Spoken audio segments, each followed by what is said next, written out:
Over 12 years have been since the original 2009 Orphan movie, and now we have brought Orphan First Kill, which is a prequel to the original movie. On August 19th, it is going to be in select theatres and on digital and on Paramount Players in the UK and the US. I'm actually getting to check out this a little bit early. However, was the wait worthwhile? We'll stick around and find out.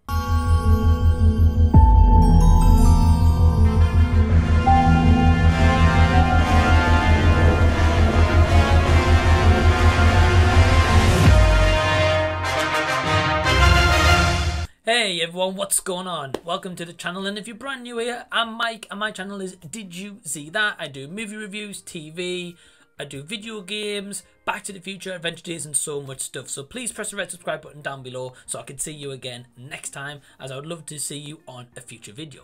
So Orphan First Kill, I got sent this a little bit early, so I was really looking forward to this movie. Now I'm going to be completely and utterly honest, I have not seen the first movie. However, I do know everything that happens in that first movie. I know the twist of that, I know the kills, I know exactly how that movie plays out.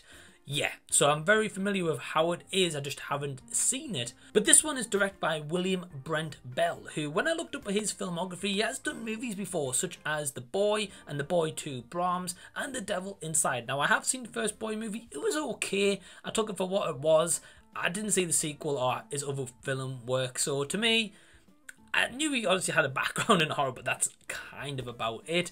And the movie, of course, stars Isabelle Fuhrman, who is back as Esther. We've got Julia Stiles, Rossif, Sutherland and Matthew Finlan. The cinematography is by Karim Hussein, and the music is by Brett Detar. So I have known that Brett Detar has done music before with William in the past on several of their movies, so they have collabed together. And if you're wondering, okay, well, what is Orphan First Kill all around, as it's a prequel? Well, it's essentially around Esther, who plans a very well orchestrated escape from an Estonian psychiatric facility.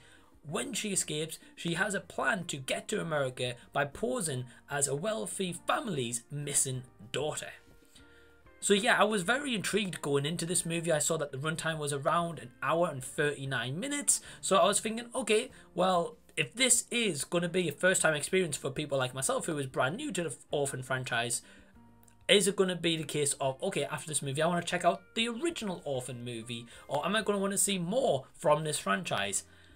And I've got mixed feelings. So firstly, let me get into some positives here. I will say that Karim Hussein's cinematography is pretty good here. I also like that there is some shots here that's included that are kind of long takes. Especially when we get this psychiatric facility right at the beginning, when Esther is planning her escape, there is one big long shot of several different things happening in the shot. And I was like, wow, that's very impressive. I want to see more of that, because I love cinematography that is done like that. For example, like say in The Haunting of Hill House, that is done so masterfully, and I appreciate when movies do that and can just do scenes in long takes and not so many cuts and everything like that. So I will give praise to where it was. The set location also used was pretty good. It definitely made you feel like you were in this environment. And there's times where it feels like, okay, there's some seclusion here. Then there's times where you feel like, okay, well, this is an open space, but there might be one or two things happen that kind of limits that open space. So I enjoyed those aspects of it. Also, Isabelle Thurman returning as the character of Esther.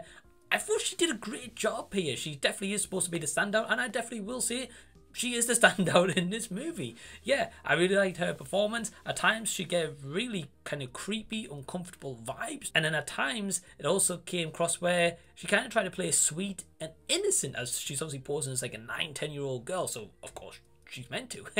So yeah, you know, there's definitely kind of those mixed emotions where she plays into that, and it was very well done. Also, I will say that it was nice to see Julia Stiles in here. Yeah, I haven't seen her in a few years now. I think the last movie might have been Hustlers from several years ago, to be honest. But yeah, it was nice to see her back in here. Of course, my first ever introduction to her, maybe like a lot of people, was 10 Things I Hate About You.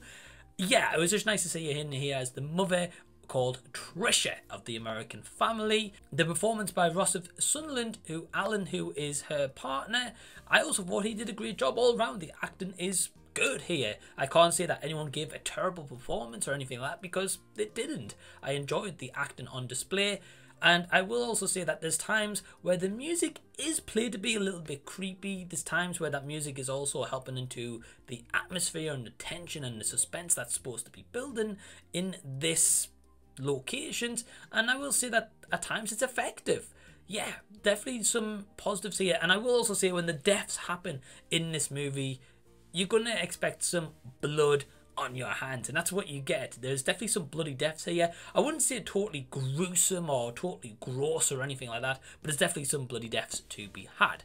And with that kind of said, that's kind of where my positives end, because unfortunately for the negatives, I will say one of the biggest things is, if you've seen a movie like, for example, Don't Breathe 2, one of the things that this movie does is try to make you feel sorry for the character of Esther. Now, I know as much as anyone from the original Orphan movie, she's not a character you feel sorry for whatsoever, and especially when that twist comes. Now, I'm not going to say the twist for this review in case anyone hasn't seen any of these movies, and this is going to be their first introduction into the Orphan franchise or whatever installments they do in the future. They do definitely try and make you feel sorry for her character, and I was like, well, she's meant to be a killer. Like, how can you feel sorry for them? So they kind of pull that kind of Don't Breathe 2 string in this movie, and I don't know, I just felt like they shouldn't have gone that route. Now, don't get me wrong, in this movie there's a very clever twist that happens, let's say maybe about the middle of the movie, or maybe a little bit over the movie into the second act, leading into the third.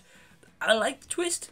I didn't see it coming, being completely honest with you, but I did look up this movie afterwards, and one thing I will recommend off the bat is don't look up the plot of this movie on Google. Don't even type this movie into Google, because it tells you the twist in the plot synopsis. So don't do that. Save yourself that if you're going to check out this movie. If you want a spoiler, go for it.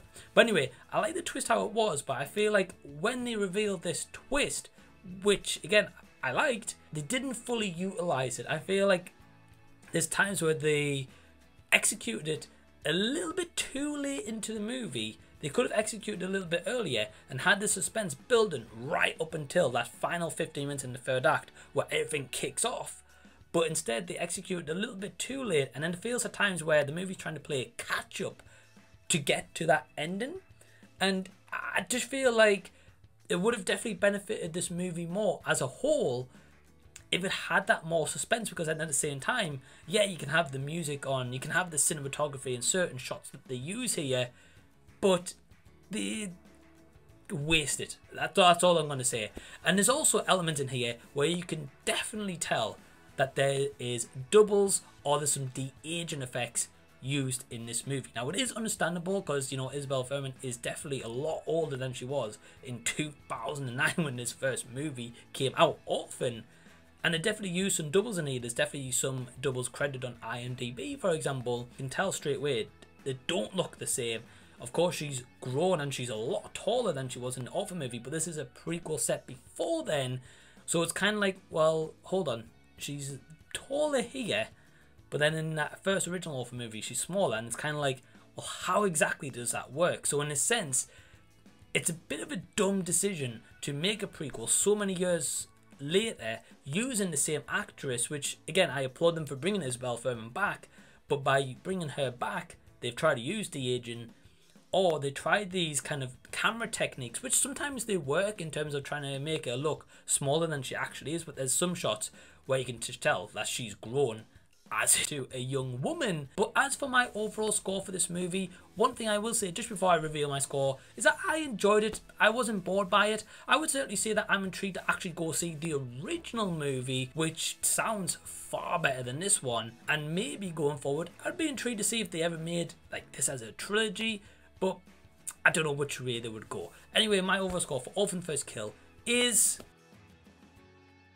So if you do check out this movie, please leave any and all comments down below. I do appreciate you, however, taking your own time out to check out this movie review. If you liked the video, please give it a big thumbs up, and also subscribe to the channel if you already haven't. And a big shout out to my awesome patrons, who is Elliot at IMO Review, Adam at What the Gym, AJ Ford at his channel AJ Ford, Josh at Classic Reviews, Michael O'Brien, and Tyler from his channel Tyler Barrett and the Rendered Image. Yeah, all those guys pretty much have YouTube channels, so go please search them out. And if you want to join my Patreon, it's only £2 a month. You get access to early videos, my content schedules, competitions coming up, and you also get double entries for competitions and so much more coming very, very soon. But until the next time that I see you on this channel, I'll be seeing you later.